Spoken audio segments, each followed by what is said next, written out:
Good morning, students. So till now we have learnt about the terms related to the spherical mirrors. ठीक है, focus क्या होता है, center of curvature, everything you have learnt about it.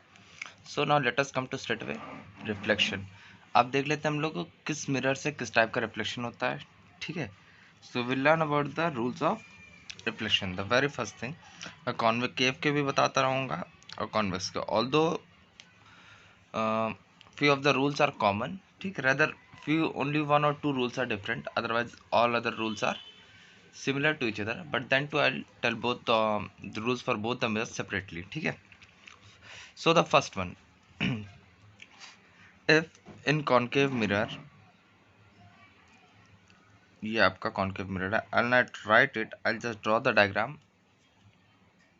Okay, if this is a concave mirror,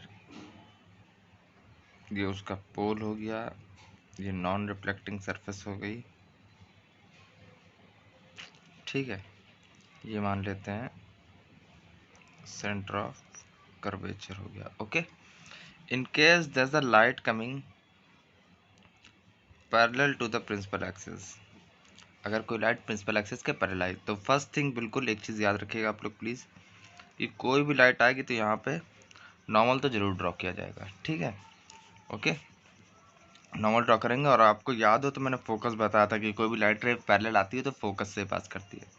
तो same will happen over here, but in all the cases of reflection remember one thing, laws of reflection will be followed. That means यहाँ से जिस angle पे आई है उसी angle पे light ray जाएगी. ठीक है, so the first rule for the concave mirror is this, कि if a light comes parallel to the principal axis then it will pass through the focus. If we go for the same in convex mirror, अगर यही काम हम लोग convex mirror के लिए कर लेते हैं. ठीक है, this is the centre of curvature मान लेते हैं. ठीक है, अब अगर एक light ray parallel I, so the first thing पहले नॉर्मल ड्रॉ करते हैं, क्योंकि टेंजेंट ड्रॉ करेंगे तो नॉर्मल यहीं से आएगा. नाउ अब अगर इसके हिसाब से देखें तो this will be the angle, yes और नो.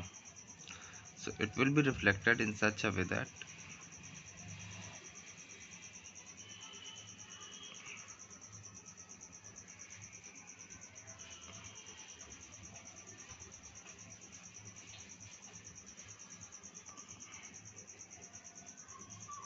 ऐसे कुछ, ये होगी आपकी लाइट रे. ठीक है, ये फोकस से आती हुई नजर आएगी. ठीक है, और this will be the angle of reflection. Is that clear? Parallel light, so it will be reflected such as it appears to be coming from the focus. और कॉन्केव में क्या होगा, अगर पैरेलल आई तो it will pass through the focus, ये focus से reflect होती या रिटर्न होती हुई नजर आएगी और ये फोकस से ही पास करेगी. ठीक है, देन द सेकेंड रूल, अब इसी को जस्ट रिवर्स कर देते हैं. ठीक है, and now will not draw this normal everywhere, you just have to understand कि सब जगह नॉर्मल ड्रॉ करना ही करना है. ठीक है, otherwise it will become very hectic. ठीक है, अब हम लोग ये कर लेते हैं second cases, if a light passes through the focus, अगर कोई लाइट रे फोकस से पास करके आ रही है, then after reflection it will become parallel to the principal axis. Okay, so अगर कोई लाइट रे फोकस से आएगी, so after reflection it will become parallel to the principal axis in case of concave mirror. ठीक है, यहाँ पर focus से पास करती है. अब if we go for the same in the convex mirror, ठीक है, तो कॉन्वेक्स मिरर में यू नो फोकस से पास तो नहीं कर सकती है, तो इसका मतलब ऐसा कुछ समझ लीजिए, उल्टा ड्रॉ करना पड़ेगा. मान लेते हैं कि if light ray appears to be going towards the focus, अगर फोकस की तरफ जाती हुई नजर आती है, then after reflection it will become parallel. अब देखिए ये लाइट रे ऐसा लग रही है कि it is going towards the focus, focus पे जा रही है, but after the reflection it will become parallel to the principal axis. Okay, is it clear? Okay, fine. Then the next one.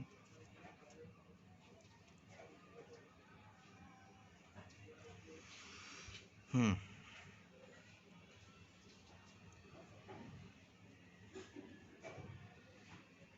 बहुत ध्यान से समझिए।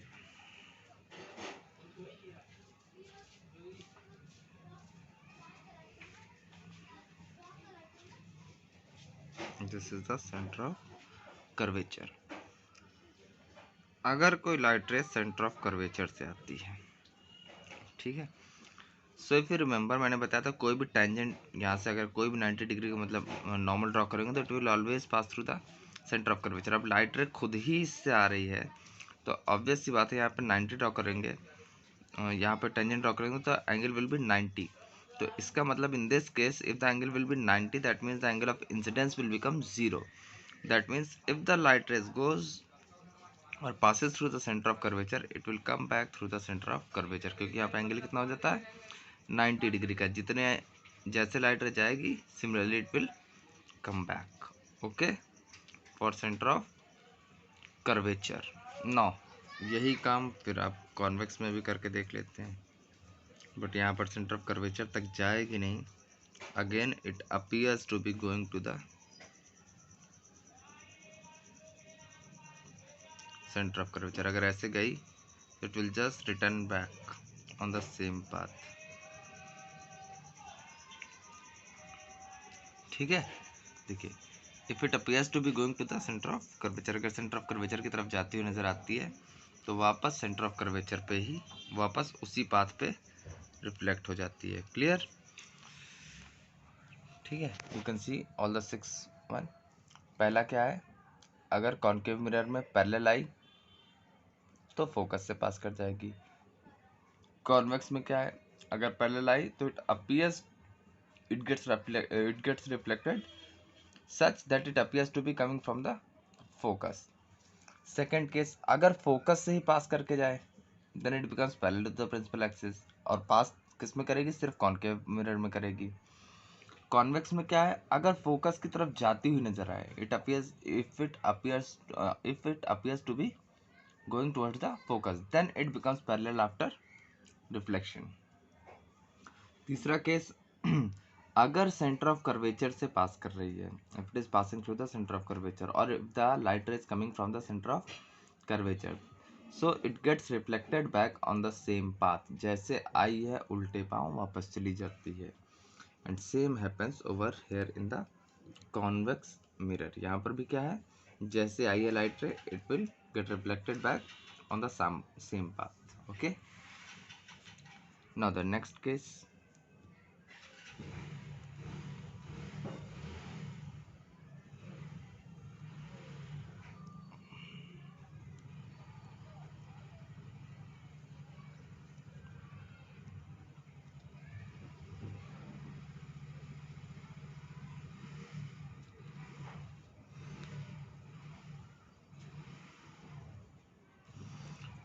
If the light ray falls on the pole, अगर light रे कहाँ पड़ती है, बिल्कुल पोल पे, सो नथिंग न्यू, बिल्कुल वहीं पे पड़ी है, एज पे पड़ी है, तो कोई प्रॉब्लम वाली बात नहीं। यहाँ पर हम लोग नॉर्मल ड्रॉ करेंगे एज यूजुअल। यहाँ पर क्या होगा, it will follow the law of reflection, और जितने एंगल से ये यहाँ पे स्ट्राइक कर रही है, ठीक, टू द प्रिंसिपल एक्सिस, उतने ही एंगल से इट गेट्स रिफ्लेक्टेड बैक। बिल्कुल नॉर्मल लॉ ऑफ रिफ्लेक्शन को फॉलो करना है। The angle at which the light ray is incident at the pole it gets reflected back at the same angle following the law of reflection, and the same will happen in case of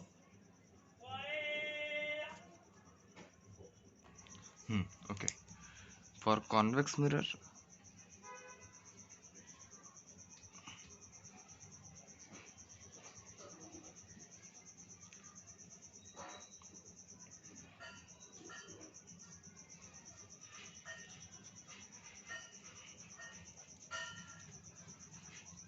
this is the pole. Okay, अब यहाँ centre of curvature भी draw ही कर देते। यहाँ पर भी same case, अगर इस पे पड़ी again it will get reflected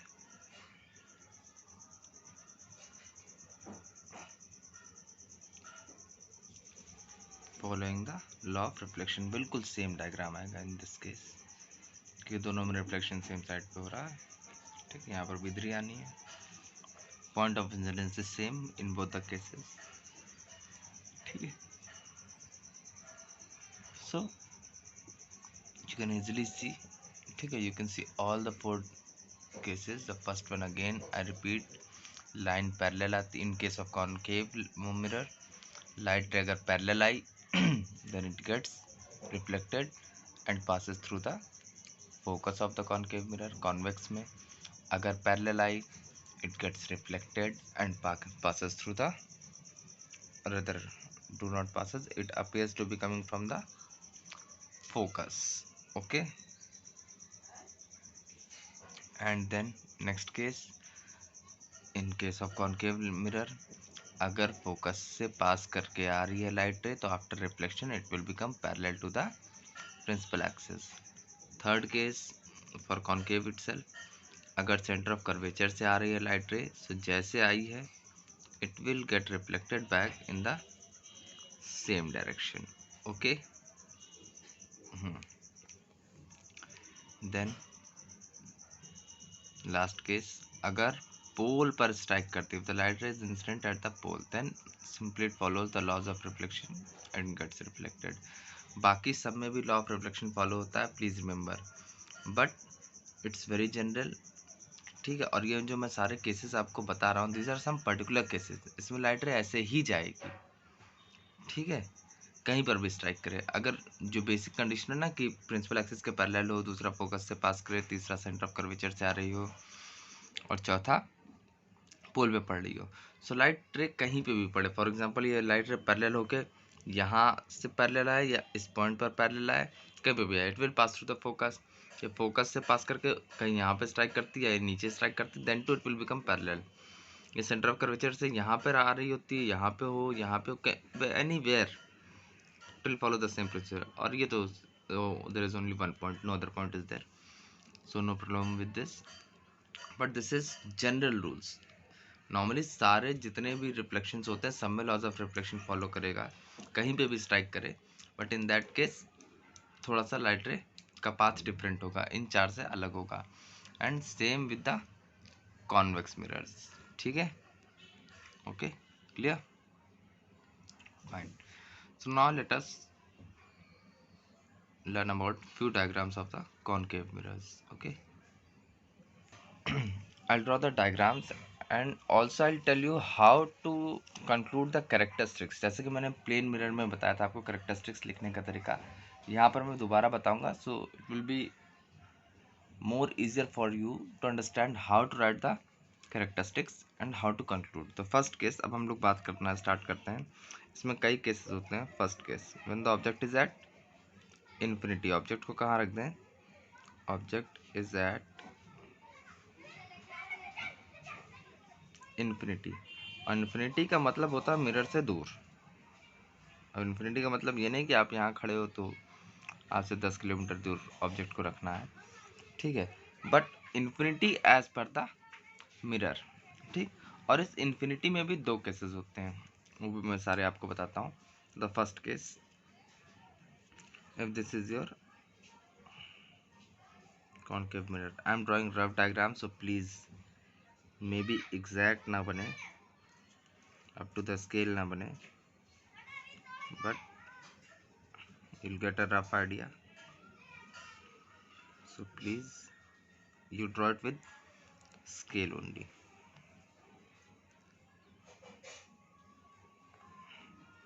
and do not forget कि फोकस और सेंटर ऑफ कर्वेचर का रिलेशन क्या होता है, जस्ट हाफ।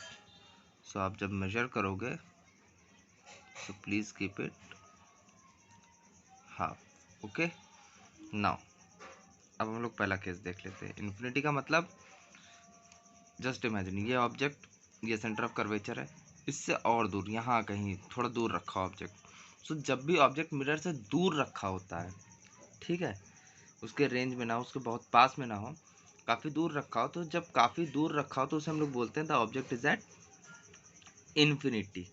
और उस केस में जब मतलब उसका सेंटर ऑफ कर्वेचर से भी थोड़ा और दूर हो जाए, सेंटर ऑफ कर्वेचर से मान लेते this is the centre of curvature, अगर उसके थोड़ा डिस्टेंस, थोड़ा आसपास होगा तो it will be fine, but थोड़ा और ज़्यादा दूर हो जाए then it becomes infinity, then that position becomes infinity according to the concave mirror. और जब भी लाइट रे इन्फिनिटी पे रखी रहती है, वो ऑब्जेक्ट इन्फिनिटी पे होता है, तो remember one thing, the light rays coming from the object will always be parallel, हमेशा पैरेलल लाइट रेज आएंगी, ठीक है, and they will be parallel to each other, ठीक। अब उसमें देखिए वो आपस में तो पैरेलल होंगी, बट पहला केस ये कहता है कि वो आपस में तो पैरेलल है ही हैं, साथ साथ they are parallel to the principal axis also. और मैंने बताया था रिफ्लेक्शन के बाद इट विल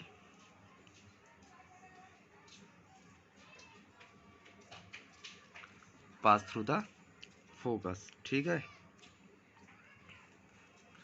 ये रिफ्लेक्शन हुआ और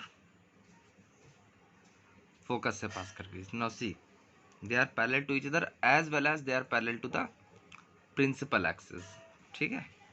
यहाँ आप लिख सकते हैं ऑब्जेक्ट यहाँ पर है इन्फिनिटी पे, ठीक है, इन्फिनिटी का मतलब बहुत दूर, इसीलिए the light is coming from the object is parallel. अब यहाँ के हिसाब से अगर हम लोग कैरेक्टरिस्टिक्स लिखें तो what are the characteristics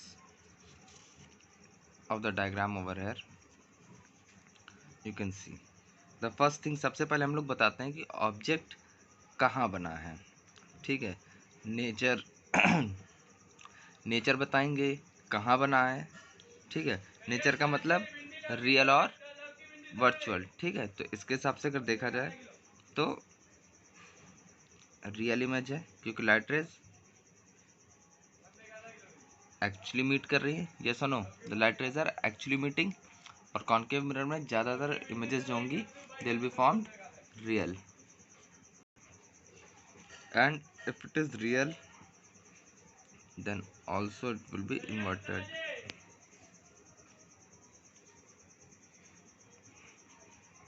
first one real, then it is inverted, then where it is formed, it is formed at focus. So you can see the image is formed exactly at the focus. And what is the size of the image? Point size,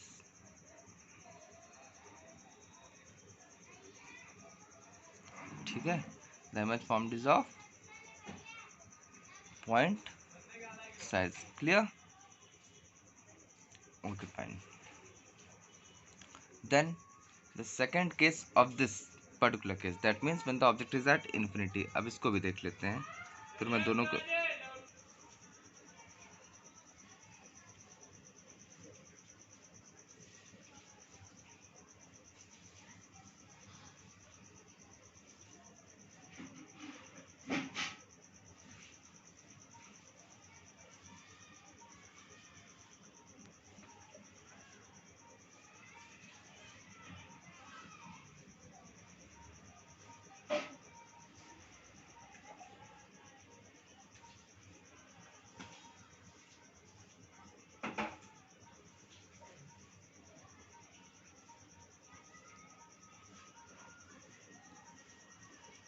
now the second case when the object is at infinity is this, कि the light rays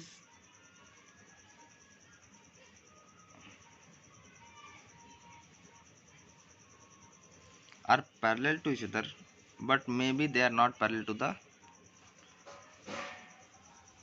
principal axis. In that case they get reflected following the law of reflection and meet somewhere at the focus itself. ये देखिए, not exactly थोड़ा rough diagram है इसलिए यहीं कहीं meet करेगी near the focus itself, और ये आपका फोकस हो गया। ठीक है, लाइट रेज आपस में पैरेलल आए, दिल gate reflected following the law of reflection. ठीक है, you can draw the normal over here, फिर उसके हिसाब से रिफ्लेक्शन करा सकते हैं। एंड नाउ अब यहाँ पर देखें तो इमेज में चेंज आया, वो ये आया कि देखिए पहली चीज़ तो it will gate formed real and inverted, बना बिल्कुल। ठीक है, दोनों मैंने एक साथ लिख दिए।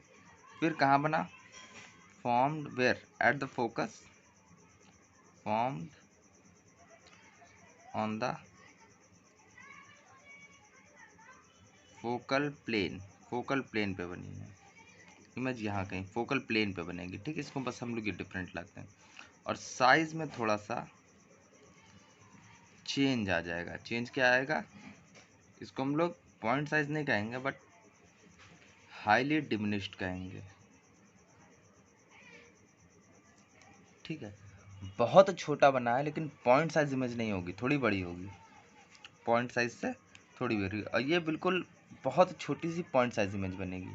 ठीक है, जस्ट इमेजिन कि आपको सन के इमेज जो है एक छोटा सा, फॉर एग्जांपल मान लेते हैं ऐसे, इतनी बड़ी सी इमेज अगर आपको दिख रही है सन की, तो you will say it as point size image, इसको और कुछ नहीं कह सकते हैं। ठीक है, इतना छोटा होने का मतलब पॉइंट साइज इमेज ही होता है। ठीक है, और सन के हिसाब से you can compare this size. Okay, so we will call it point size image, और उसी के हिसाब से जैसा जितना साइज आपका ऑब्जेक्ट का होगा उसी के हिसाब से साइज डिपेंड करता है हेयर। बट यहाँ पर हो सकता है थोड़ा बड़ा ऑब्जेक्ट बनो, इतनी बड़ी इमेज बन रही है सन की, so it is not what point size, it is highly diminished. But sun के कंपेरिजन में अगर इस पेज भर का भी एक इमेज बन के आती है सन की, then too it is highly diminished, sun is very very large. Okay, so this was the first case. Now let us move to the, ठीक है, ये दोनों इन्फिनिटी के केस प्लीज़ रिमेंबर। यहाँ पे तो it's very simple and easy क्योंकि parallel आई और फोकस से पास करके, बट यहाँ पर थोड़ा सा हम लोग को ध्यान देना होता है कि लाइट रे आपस में तो पैरेलल है बट प्रिंसिपल एक्सिस के पैरेलल नहीं है। इन दिस केस अगेन मैंने बोला था ना, किसी भी पॉइंट पे कैसे भी आए लॉ ऑफ रिफ्लेक्शन को फॉलो करेंगे ही करेंगी। तो अगर आप बिल्कुल मेजर करके यहाँ पे लॉ ऑफ रिफ्लेक्शन के हिसाब से यहाँ पे नॉर्मल ड्रॉ करते हैं, सब कुछ करते हैं, and then you will draw, तो exactly find the image formed at the focal plane itself. Okay, अभी मैंने तो रफली ऐसे डायरेक्टली ड्रॉ कर दिया without measuring, but you can draw it by measuring and everything, so you'll find the image exactly at the same place. ठीक है, now let us come to the second case। अब object को थोड़ा पास लाते हैं, object is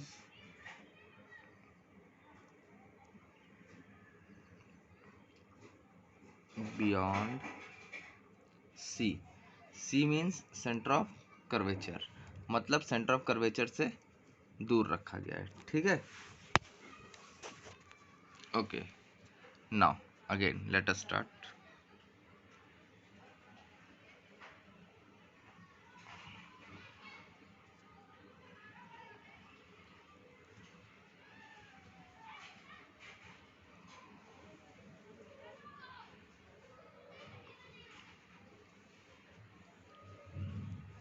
this is the focus मान लेते हैं, इक्वल डिस्टेंस पे ऑलमोस्ट इक्वल है।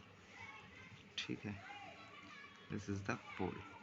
अब बियॉन्ड सी का मतलब मान लेते हैं object is place somewhere here. अब मैंने ये ऐसे एक ऑब्जेक्ट बना के दिखा दिया। ठीक है, बियॉन्ड सी का मतलब सी से पीछे रखना है हमें। नाउ अब जब भी हमें इमेज ड्रॉ करनी होती है तो we need at least 2 light rays. तो यहाँ से पहली लाइट हम लोग कैसे निकाल देते हैं, पैरेलल। अगर पैरेलल निकालेंगे तो obviously it will pass through the focus. Second, if we imagine that the second light is passing through the focus, then after reflection it will become parallel to the principal axis। ये light ray focus से आई तो principal axis से parallel हो जाएगी, और यहाँ पर we can see the image formed is this. ठीक है, नाउ व्हाट विल फाइंड, अब जरा ध्यान से देखते हैं। पैरेलल आई, फोकस से पास करके एक लाइटर हमने फोकस से निकाल दी जो कि पैरेलल हो गई। हम लोग ये भी कर सकते थे कि लाइटर को सेंटर ऑफ कर्वेचर से निकाल सकते थे, तो ऐसे आती और ऐसे ही चली जाती। ठीक है, will take the next example. ठीक है, अब जरा ध्यान से देखें यहाँ पे। So what is the nature of the image form? It is real, ठीक है। इन्वर्टेड भी है। कहाँ बनी है? बिटवीन सी एंड एफ, ठीक है। कहाँ बनी है? Between C and F. This is the nature, this is the position, and what is the size? First, second, third, what is the size? Size को देखें आप तो यहाँ पे एग्जैक्टली नहीं पता चल रहा है, but it will B diminished, ठीक है। डिमिनिश्ड का मतलब सिंपली उससे छोटी बनेगी, ठीक। And please whenever you will draw the diagrams, जब भी आप ये सारी चीज़ों को अपने कॉपी में नोट करेंगे, whenever you will draw the diagrams, please do one thing, scale का यूज़ ज़रूर करिएगा। ड्रॉ एवरीथिंग बाय मेजरिंग, तभी आपको एग्जैक्ट मिलेगा। और ये जो मैंने बता दिया ना कैरेक्टरिस्टिक्स, इनको ध्यान में ज़रूर रखिएगा, बट अपने डायग्राम के हिसाब से अपनी कैरेक्टरिस्टिक्स लिखिएगा, so will find the characteristics to be same, okay, and that will be very good for you all, ठीक है। चलो come to the next one. अब ऑब्जेक्ट को थोड़ा और पास ले आते हैं, और पास ले आते हैं मतलब object is at C. Object is at C का मतलब एग्जैक्टली सेंटर ऑफ कर्वेचर पे प्लेस कर देते हैं, ठीक। Object is at C. चलिए लेट्स स्टार्ट। सो ये हो गया हमारा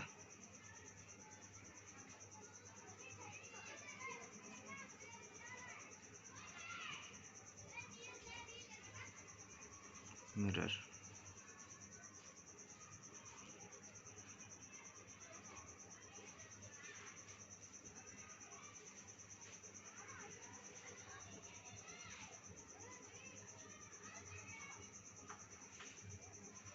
this centre of curvature, this is the pole. अब ऑब्जेक्ट को एग्जैक्टली कहाँ रखना है?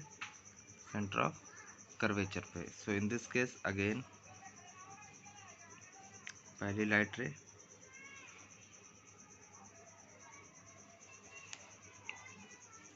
पैरेलल एंड देन फोकस से। दूसरी लाइट रे हम लोग अब ये सेंटर ऑफ कर्वेचर से ही निकाल नहीं सकते, क्योंकि object he centre of curvature पर रखा है। फोकस से लेते हैं, ठीक है, एंड इट विल, सीधी नहीं बनी है, ठीक है, पास समवेयर नियर द। और यहाँ से अगर हम लोग इमेज ड्रॉ करें तो it will be something like this, ठीक है। यू कैन सी ये आ जाएगी इमेज।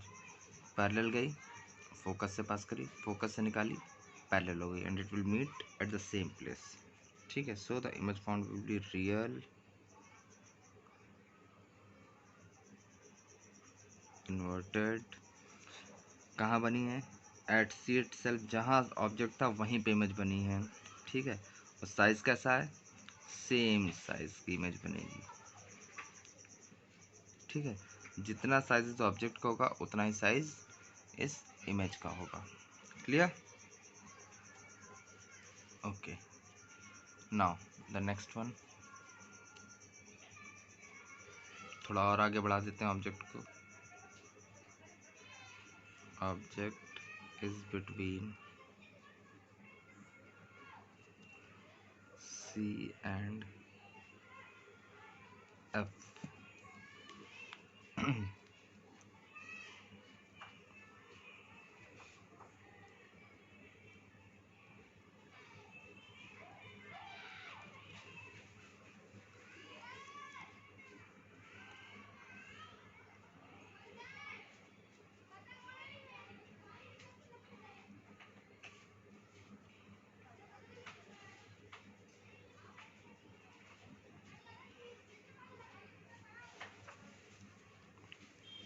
ठीक है, ऑब्जेक्ट को और आगे बढ़ा दिया। अभी देखिए सबसे पहले मैंने कहाँ से स्टार्ट किया था? सबसे पहले इन्फिनिटी से स्टार्ट किया, फिर बियॉन्ड सी लाया, फिर सी पे लाया, फिर अब brought it between C and F. अब इसके बाद और आगे भी बढ़ाएंगे, बट पहले यहाँ का जान लेते हैं। तो यहाँ से लाइट रे अगर पैरेलल निकालेंगे so it will pass through the focus. और second case what we can do is, लेकिन इसको थोड़ा बढ़ाना पड़ेगा, ये भी बता दूं मैं आप लोग को। सेकंड जो मैंने बोला था ना, सेंटर ऑफ कर्वेचर से लाइट रे निकलेगी तो हमेशा जैसे गई वैसे ही आ जाएगी। हम लोग मान लेते हैं ना कि लाइट रे यहाँ से गई, रिफ्लेक्ट करी तो सेंटर ऑफ कर्वेचर से ही पास करते हुए निकल आएगी। अब यू कैन सी कुछ ज़्यादा ही पीछे हो गई, ठीक है, because we are not using the scale. But ठीक है, हमारी कंडीशन के हिसाब से सब कुछ सही है, ठीक है। Now in this case what you can C, object कहाँ रखा था, सी एंड एफ के बीच में। एक लाइट रे पैरेलल निकाली तो फोकस से पास करी, दूसरी मैंने सेंटर ऑफ कर्वेचर से निकाली तो जैसे गई, ठीक है। मैंने बोला था ना सेंटर ऑफ कर्वेचर से अगर लाइट रे गई तो it will get reflected back on the same path, और अगर reflected back on the same path तो always it will get reflected, ठीक। तो उसको पीछे एक्सटेंड कर सकते हैं हम लोग क्योंकि रियल है। So now what will be the nature of the image formed, real. देख लीजिए खोपड़ी उल्टी हो गई है, दैट मीन्स इन्वर्टेड। इन्वर्टेड का मतलब यही है, देखिए यहाँ पर मैंने एरो हेड ऊपर बनाया था, यहाँ पर एरो हेड नीचे हो गया, तो इन्वर्टेड का बेसिकली मतलब यही है कि उल्टा हो गया। Now third, where is the image formed, it is found beyond C, C के इस पार बनी है ना, so it is formed beyond सी।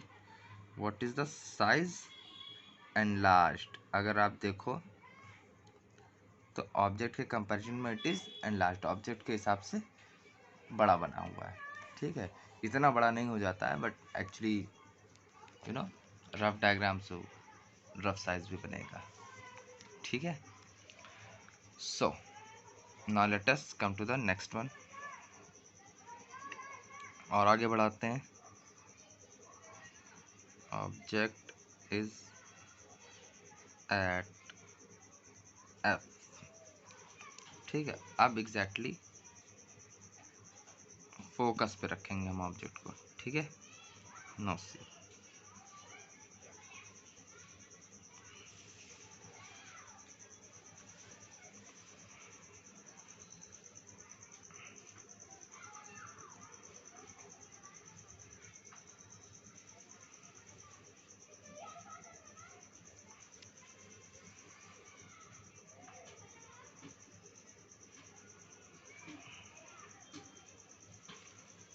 ठीक है। Now keeping the object at focus, ये पोल हो गया हमारा। अगर फोकस पे रखेंगे तो पहले लाइट रहे तो एज इट इज गई parallel and it will pass through the focus, clear. Parallel है तो object obviously it will gate pass through the focus. दूसरी लाइट हम लोग या तो यहाँ से सेंटर ऑफ कर्वेचर से निकाल सकते हैं, पोल से हम लोग ने एक भी लाइटर नहीं पास कराई तो एक लाइटर यहाँ से पोल से भी पास करा देते हैं। सो व्हाट विल फाइंड कि जितने एंगल पे आई थी उतने एंगल पे रिफ्लेक्ट कराने के बाद will find the light raise, the reflected light raise will be found parallel. और जब भी लाइट रेज पैरेलल मिल जाए, so just remember one thing, we assume that the image will be formed at infinity। जिस तरह हम infinity से light rays को हम लोग ने माना था ना कि इन्फिनिटी से लाइट रेज जब आती हैं तो पैरेलल आती हैं, उसी तरह अगर इन्फिनिटी पे लाइट रेज जा रही हैं तो ऑब्जेक्ट की इमेज तो जरूर बनेगी, बट कहाँ बनेगी, इन्फिनिटी पे, और इन्फिनिटी पे हमेशा बहुत ही एनलार्ज्ड इमेज बनती है, ठीक है। तो इसीलिए हम लोग मान लेते हैं कि इन्फिनिटी जब भी पैरेलल हो जाए, so we assume that it will meet somewhere, ठीक है। It's just an assumption, so इसलिए in this case we assume it to be real and inverted, ठीक है। और साइज कैसा होगा, वो कहाँ बनी है, एट, सॉरी स्पेलिंग रॉन्ग हो गई, at infinity.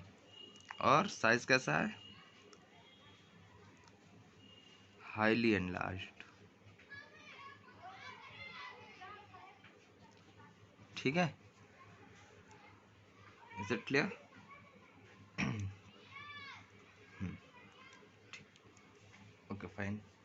Then let us come to the next one. Now the last case.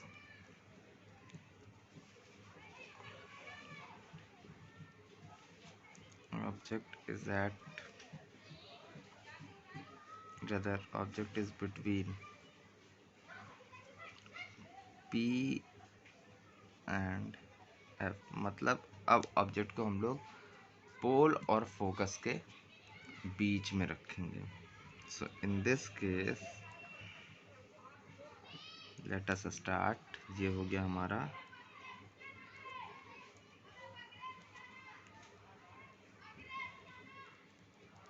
Mirror. ठीक है, this is the principal axis. ये हो गया हमारा पोल, ये हो गया हमारा focus. Then we have centre of curvature. Clear. और ऑब्जेक्ट को कहाँ रखना है? इन दोनों के बीच में. ठीक है. सो द फर्स्ट केस, पहले तो लाइट रे को पैरेलल निकालेंगे, एक लाइट रे. और अगर लाइट रे पैरेलल है तो obviously it will pass through the focus. Second case what we can do. ठीक है, चाहे सेंटर ऑफ कर्वेचर से लाइट रे को निकाल दें. ठीक है, चाहे तो हम लोग यहाँ से भी निकाल सकते हैं.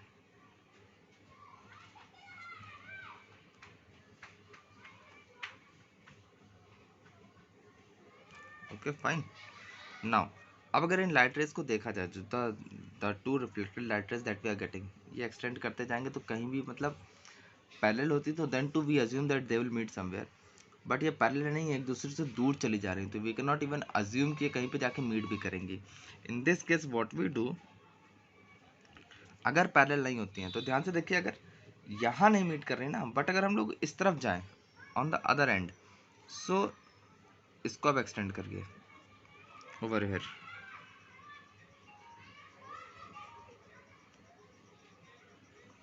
ठीक है, ये इधर कहीं मीट करती हुई नजर आएंगी.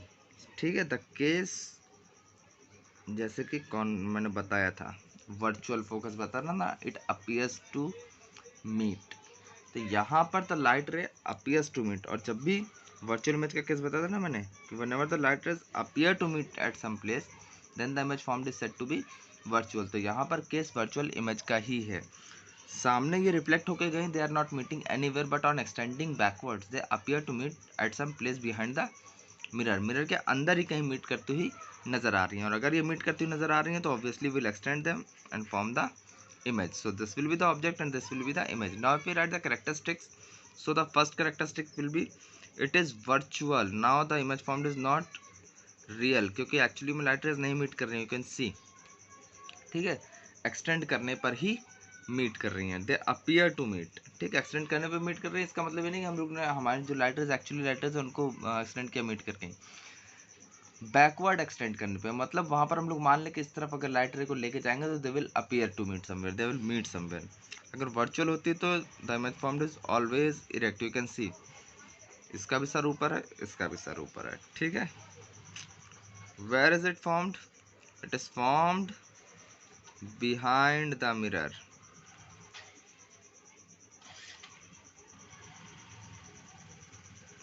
ठीक है, what is the last place?